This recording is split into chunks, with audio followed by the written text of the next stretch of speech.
वागर्थाविव सम्पृक्तौ वागर्थ प्रतिपत्तये जगतः पितरौ वन्दे पार्वती परमेश्वरौ।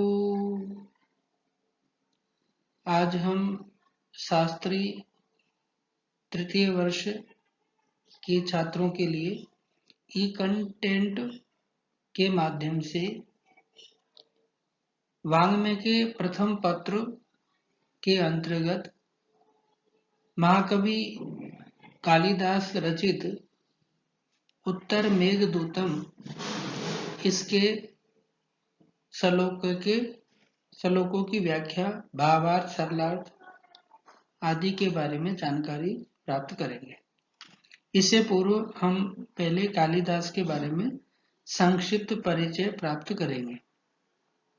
कालिदासस्य परिचयः संस्कृत जगति महाकवि कालिदासस्य विशिष्टं स्थानं वर्तते। अमुं कविं विना संस्कृत साहित्यस्य कल्पना असंभवा। संस्कृत साहित्य का नाम लेते ही कवि कालिदास का नाम हमारे मुख पे आ जाता है, अर्थात इस महाकवि के नाम के बिना संस्कृत साहित्य की कल्पना नहीं की जा सकती। कवि कालिदासम विक्रमादित्य नामनः नृपस्य सभायाः नवरत्नेषु प्रमुखं स्वीकृतम्। महाकवि कालिदास विक्रमादित्य राजा के सभा में नवरत्नों में से प्रमुख थे। इस प्रकार का हमें ज्ञान प्राप्त होता है। कालिदास से नाम द्वयम प्रसिद्धम। महाकवि कालिदास के दो और नाम भी प्राप्त होते हैं। कवि कुलगुरु सरस्वत्याः वरद पुत्रम। कवि कुलगुरु और सरस्वती के वरद पुत्र। महाकवि कालिदास से जन्म स्थान उज्जैन नामक नगरम सर्वेरपि स्वीकृतम्। यद्यपि इनके जन्म काल के विषय में ठीक नहीं कहा जा सकता है, लेकिन अधिकांश विद्वानों का मत है कि इनका जन्म उज्जैन नामक नगर में हुआ होगा। इस प्रकार सभी विद्वान स्वीकृत करते हैं। यद्यपि महाकवि कालिदास ने अपने जन्म काल के विषय में उल्लेख तो नहीं किया है, लेकिन अंतः और बाह्य साक्ष्य के आधार पर ही इन्हें जन्म काल का निर्धारण किया जाता है। तो सभी विद्वानों के मत में इनका जन्म काल ईसा पूर्व प्रथम शताब्दी स्वीकार किया गया है। अस्य जन्म काल ईसा पूर्व प्रथम शताब्दी स्वीकृतः। कालिदासस्य कृति नाम परिचय, अर्थात महाकवि कालिदास के द्वारा लिखी हुई कृतियों का परिचय।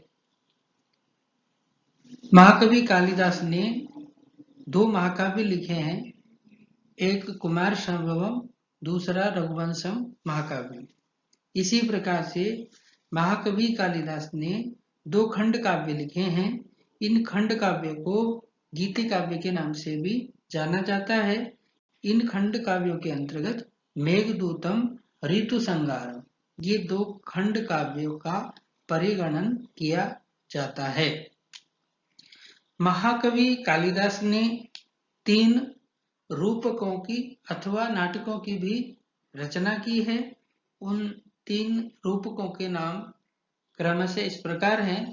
पहला मालविकाग्निमित्रम, दूसरा विक्रमो वर्षीयम, तीसरा अभिज्ञान शाकुंतलम। अर्थात महाकवि कालिदास ने इन तीनों नाटकों की रचना की है।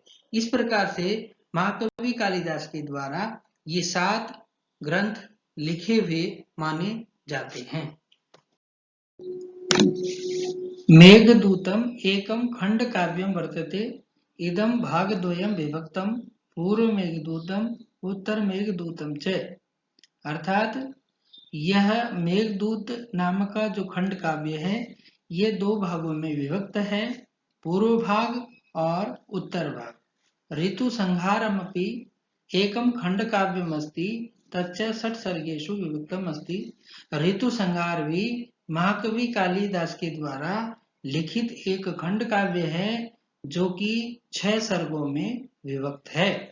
महाकवि कालिदासस्य ग्रन्थत्रया लघुत्रयी अंतर्गते परिगणिता सन्ति ते च कुमारसंभवम, मेघदूतम, रघुवंशम च। महाकवि कालिदास के द्वारा लिखे गए 3 ग्रंथ कुमार संभव, मेघदूत और रघुवंशम, इनकी परिगणना लघुत्रयी के अंतर्गत की जाती है। महाकवि भारवेः किरातार्जुनीयम, माघस्य शिशुपालवधम, श्रीहर्षस्य नेषधीयचरितम एतानि ग्रंथानि बृहत्त्रयीषु परिगणितानि सन्ति। अर्थात महाकवि भारवी के द्वारा लिखा गया किरातार्जुनीयम, महाकवि माघ के द्वारा लिखा हुआ शिशुपाल वधम तथा श्री हर्ष के द्वारा लिखा हुआ नैषधीय चरितम, इन तीनों ग्रंथों की परिगणना बृहत्त्रयी के अंतर्गत की जाती है। अर्थात बृहत्त्रयी लघुत्रयी एतयोः संज्ञा तदा उक्ता यदा कविताया पांडित्य प्रदर्शनम इस तरह था। लघुत्रयी और बृहत्त्रयी की संज्ञा कब पड़ी, इसका समाधान करते हैं कि जब कविता का पांडित्य प्रदर्शन अपने उच्च शिखर पे था, तब विद्वानों को जो काव्य प्रौढ़ लगा, प्रौढ़ता की दृष्टि से शिशुपाल वधम, किरातार्जुनीयम और नेषधीय चरितम, इनको बृहत्त्रयी के अंतर्गत रखा, जबकि जिन काव्यों ने केवल हृदय को स्पर्श किए उन काव्यों को लघुत्रयी के अंतर्गत रखा है। महाकवि कालिदास से प्रथमा रचना ऋतुसंहारम नामकम गीति काव्यम मन्यते। अब ये प्रश्न पूछा जा सकता है कि महाकवि कालिदास की पहली रचना कौन सी है, तो यहाँ पर उसका उत्तर दिया जाता है कि इन्होंने ऋतु संहार नाम का खंड काव्य लिखा था।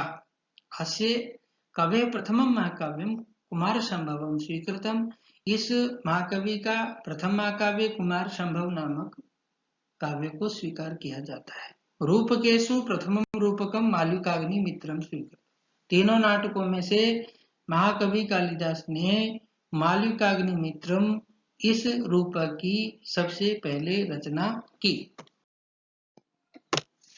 यदा महाकवि कालिदासः विद्योत्तमं कथयति कपाटम उद्घाटये सुंदरी, तदा विद्योत्तमा कथयति अस्ति कश्चित् वाग्विशेषः। जब महाकवि कालिदास अपने घर पहुंच करके दरवाजा खटखटाते हैं और कहते हैं कि कपाटम उद्घाटये सुंदरी, हे सुंदरी दरवाजा खोलो, तब विद्योत्तमा अंदर से कहती है अस्ति कश्चित् वाक् विशेष, सुंदर वाणी में बोलने वाला ये वाक् विशेष कौन है।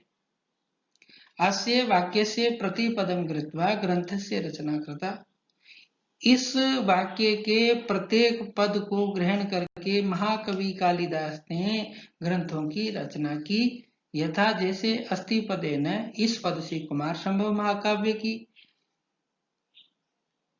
जैसे कि इसमें एक श्लोक मिलता है अस्त्युतरश्याम दिशि देवात्मा हिमालयो नाम नगाधि राज। इस प्रकार से ये कुमार संभव के प्रथम सर्ग का पहला श्लोक है। इस प्रकार से अस्ति पद से महाकवि कालिदास ने कुमार संभव नामक महाकाव्य की रचना की। कश्चित् पदेन मेघदूतम खंड काव्यम लिखितम कालिदास ने, कश्चित् पद से महाकवि कालिदास ने मेघदूत नामक का खंड काव्य लिखा है, जैसा कि उस मेघदूत का प्रथम श्लोक है कश्चित् कांता विरह गुरुणा स्वाधिकारात् प्रमत्तः। इसी प्रकार वाक् पदम गृहीत्वा रघुवंश महाकाव्यम रचितम, इस पद को ग्रहण करके इन्होंने रघुवंश महाकाव्य लिखा है, जैसा कि पहले श्लोक में कहा है वागर्थाभिव संपृक्तौ वागर्थ प्रतिपत्ति। सर्वप्रथमं कवि जयदेवेन कालिदासं कवि कुल गुरु इत्यस्य संज्ञा प्रदत्त। सबसे पहले कवि जयदेव ने महाकवि कालिदास को कवि कुल गुरु की संज्ञा दी। अस्मिन् खंड काव्ये कवि कालिदासेन मंदाक्रांता नामक छंद से प्रयोग कृतः। इस मेघदूत नामक खंड काव्य में महाकवि कालिदास ने मंदाक्रांता नामक छंद का प्रयोग किया है। अलकाया नृपः, अलका नगरी का राजा अधिपति कुबेर है। महाकवि कालिदास ने मेघदूतम जो खंड काव्य लिखा है उसकी संक्षेप में हम समीक्षा इस प्रकार से कर सकते हैं कि इस मेघदूतम खंड काव्य में महाकवि कालिदास ने यक्ष यक्षिणी की प्रणय विरह कथा को चित्रित किया है। इसको दो भागों में विभक्त किया है, पूर्व मेघ है और उत्तर मेघ है। पूर्व मेघ में कोई यक्ष अपने स्वामी के कर्तव्य से विमुख होने के कारण 1 साल का श्राप को प्राप्त करता है, इसलिए वह यक्ष रामगिरी आश्रम पर कुछ मास बिताने के बाद आषाढ़ के प्रथम माह में मेघ को देख करके भाव विभल हो जाता है। इस प्रकार से वह मेघ को अपना संदेश पत्नी के समीप पहुंचाने के लिए निवेदन करता है। तो पूर्व मेघदूत में रामगिरी आश्रम से लेकर के अलकापुरी तक का मार्ग का वर्णन किया गया है। जैसे कि यहाँ लिखा हुआ है, अलकापुरी नगरी से लेकर के रामगिरी पर्वत है, आम्रकूट पर्वत है, रेवा नदी है, दशारण देश है, विदिशा है, वेत्रवती है, नीचगिरी पर्वत है, निर्विंध्या नदी है, सिंधु नदी है, अवंती देश है, क्षिप्रा नदी है, महाकाल मंदिर है, देवगिरी पर्वत है, कार्तिकेय मंदिर है, चरमनवती, दसपुर, ब्रह्मावर्त, कुरुक्षेत्र, कनखल प्रदेश, गंगा, हिमालय, क्रौंचरद्र, कैलाश पर्वत, मानसरोवर। इस रास्ते से अलकापुरी पहुंचने के लिए यक्ष मेघ से निवेदन करता है। जब यक्ष अलका नगरी पहुंचेगा तो वहां के भवन कैसे हैं, अलका नगरी का सौंदर्य कैसा है, इसको महाकवि कालिदास ने उत्तर मेघदूतम में विस्तार पूर्वक वर्णन किया है। तो उत्तर मेघदूतम में क्या है, अलका नगरिया सौंदर्य वर्णन, अलका नगरी के सौंदर्य का वर्णन।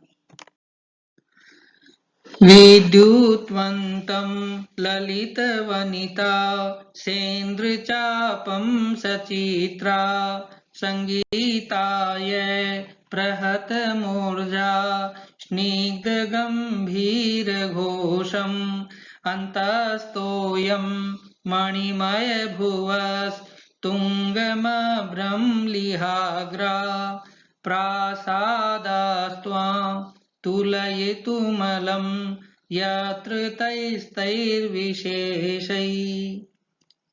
इस श्लोक में महाकवि कालिदास यक्ष के मुख से अलका के वैभव विलास संपन्न भवनों का वर्णन कर रहे हैं।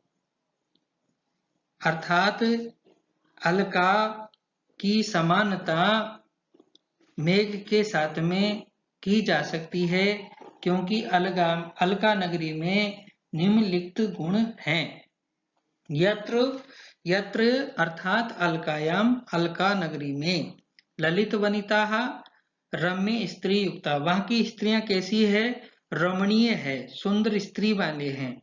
सचित्रा सचित्रोपेता, अर्थात अलका के जो भवन हैं वो विविध प्रकार के चित्रों से युक्त हैं।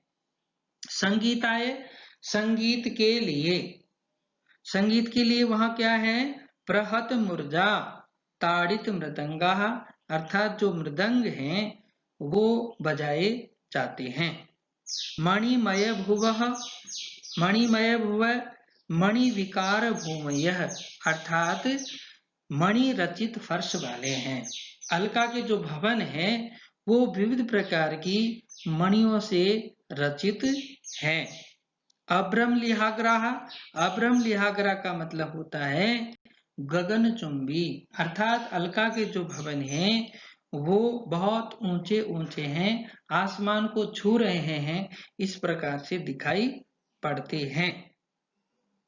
प्रसादाः विद्युतवंतम, प्रासादाः भवनानि, उन महलों में, उन भवनों में क्या है, विद्युतवंतम, दामिनी युक्तम, अर्थात वो बिजली से युक्त है। सेंद्र चापम, और सेंद्र चापम इसका मतलब होता है इंद्रधनुष सहितम, इंद्रधनुष जो विविध प्रकार के रंग दिखाई पड़ते हैं, इस प्रकार के रंग से भी युक्त है। स्निग्ध गंभीर गोसम, और वहां की आवाज कैसी होती है, जैसे आकाश में जब बादल गरजते हैं तो मीठी और गंभीर ध्वनि हमको सुनाई देती है, ठीक इसी प्रकार से अलका के भवनों में भी हमको मीठी और गंभीर ध्वनि सुनाई पड़ती है।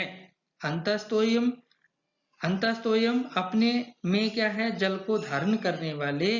तुंगम यानी उच्चम ऊंचे, त्वाम यानी भवंतम मेघम, हे मेघ आप, तई तई पूर्व कथित विशेष गुणों से युक्त, तुलयतुम तुलना करने के, अलम प्रियता, अर्थात आप इन इन गुणों से आप की तुलना की जा सकती है। संक्षेप में कहने का मतलब ये है कि जैसे यहाँ यक्ष कहते हैं कि आपके पास यदि विद्युत है तो अलका के प्रसादों में मनमोहिनी रमणियां है, तुम्हारे पास सप्तरंगी इंद्रधनुष है तो वहां पर सुरम में विविध वर्ण के चित्रों से सुसज्जित है। यदि तुम्हारे पास स्निग्ध मधुर ध्वनि है, गर्जन है, तो वहां पर क्या है, मृदंग दिन रात बजाए जाते हैं। यदि तुम्हारे अंदर जल है तो वहां मणियों से जड़ित फर्श बने हुए हैं। तुम ऊंचे हो तो वहां के भवन भी गगन चुंबी हैं।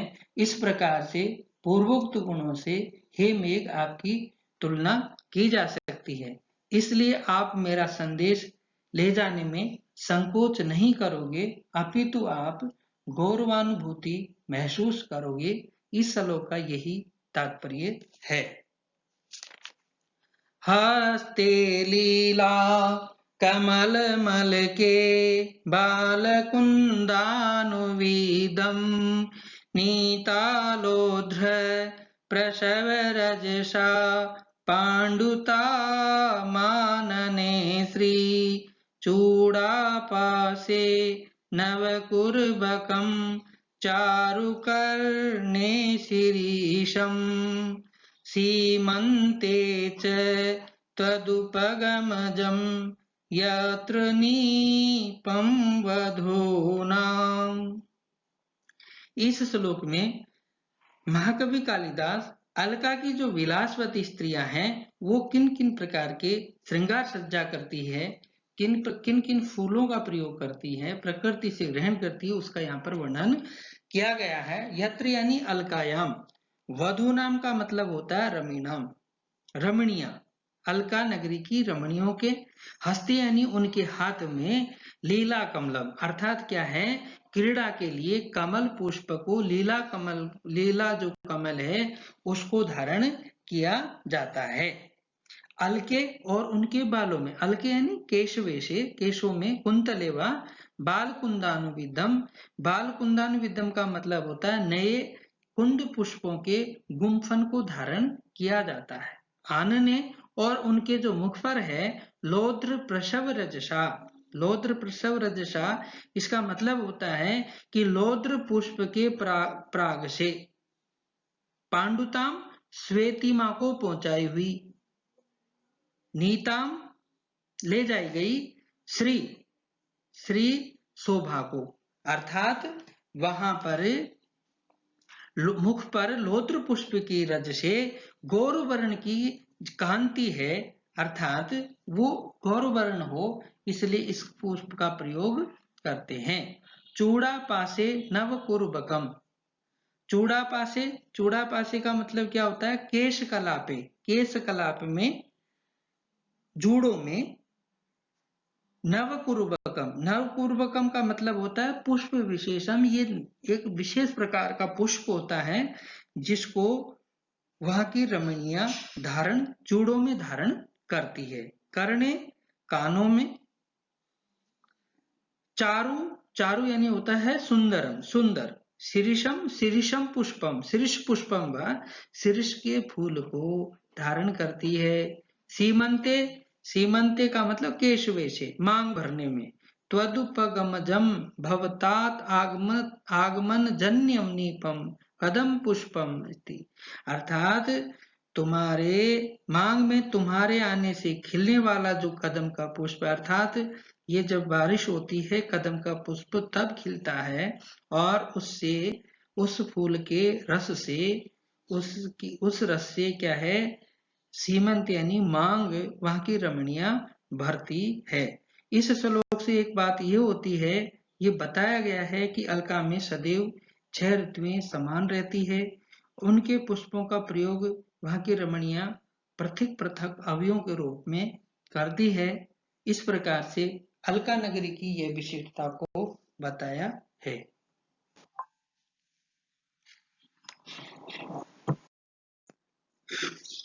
यत्रोन्मत्तै भ्रमरमुखरः पादपानित्यपुष्पा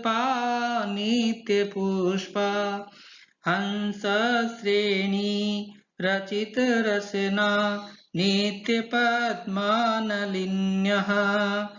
केकोत्कण्ठा भवनशिखिनो नित्यभास्वत्कलापः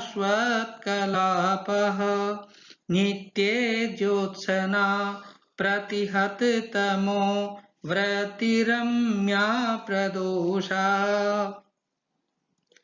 इस श्लोक में महाकवि कालिदास यक्ष के मुख से अलका नगरी के चरित्र चित्रण करते हैं, अलका नगरी की विशिष्टता का वर्णन करते हैं। यत्र यानी अलकायाम, उस अलका नगरी में, पादपाः वृक्षाः नित्य पुष्पाः।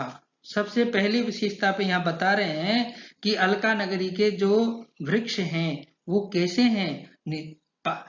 विटपाः वृक्षाः नित्य पुष्पाः, अर्थात निरंतर कुसुमोपेताः।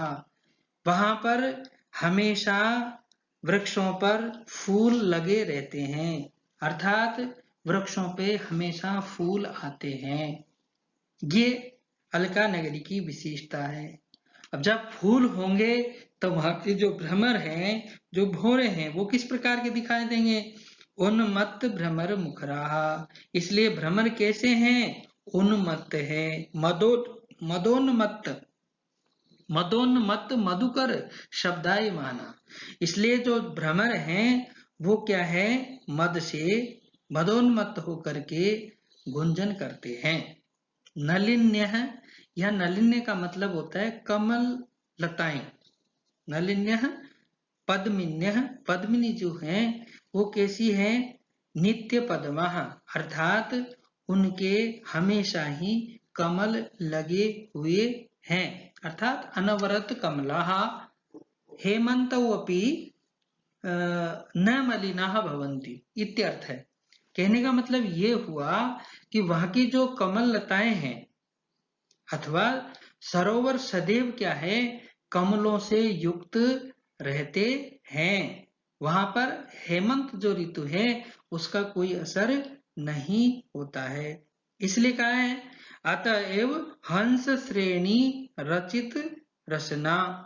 इसलिए क्या है कि वहां पर हंसों की पंक्तियों से, करधनी से क्या है, युक्त होते हुए ऐसा वो प्रतीत होते हैं। इसका मतलब यूं समझें कि हंस पंक्ति विरचित मेखला, हंस क्या है, एक विशेष पंक्ति को बना करके वहां पर देखे जाते हैं, अर्थात इसलिए क्या है कि वहां कमल है, कमल हमेशा पाए जाते हैं, इसलिए वहां पर क्या है कि वो जो हंस हैं वहां पर सदैव बने रहते हैं, देखे जा सकते हैं। भवन शिखिनो, भवन शिखिनो इसका मतलब होता है भवनों के जो शिखिन है, भवनों, भवन शिखिनः अर्थात भवन मयूरा, जो उनके भवनों पर क्या है, जो पालतू जो मोर हैं जो बैठा करते हैं वो। नित्य भास्वत कलापः, वो कैसे बने रहते हैं? नित्य का मतलब हमेशा, भास्वत कलापः इसका मतलब क्या होता है कि वो सुंदर पूंछ वाले होते हैं। उनकी जो पूंछ होती है, सततम समुज्ज्वल बरहा, सुंदर पूंछ वाले। आपने देखा होगा कि जो मयूर होते हैं उनके जो पंख आती है वो झड़ जाती है, ठीक है, लेकिन अलका नगरी के जो मयूर है उनकी जो पंख है वो हमेशा आपको दिखाई पड़ेगी। ये अलका नगरी के जो मयूर है उनकी विशेषता है। केकोत्कंठा, इसलिए वो हमेशा क्या करने, किसके लिए तैयार रहते हैं? केकोत्कंठा अर्थात स्ववाण्य उन्नत ग्रीवा, अपनी बोली की आवाज के समय गर्दन ऊंची रखने वाले, इस प्रकार के वो दिखाई पड़ते हैं।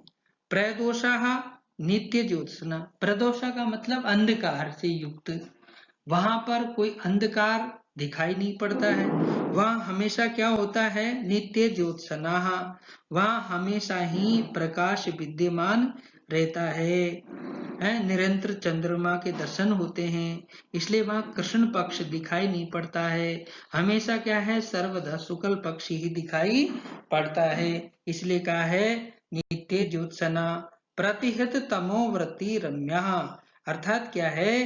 अंधकार नष्ट हो जाने से रमणीय प्रतीत होती है। इस प्रकार से इस श्लोक में महाकवि कालिदास ने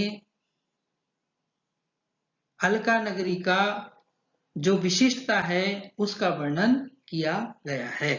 अगला श्लोक हम देखते हैं। आनंदोत्थम नयन सलिलम यत्र नान्यैर्निर्मितैः नान्यस्ताप कुसुम सरजा दीष्ट संयोग साध्यात् नाप्यन्यस्मात् प्रणय कलहात् विप्रयोगोपपत्तिः वित्तेषाणां न च खलु वयो यौवनादन्यदस्ति।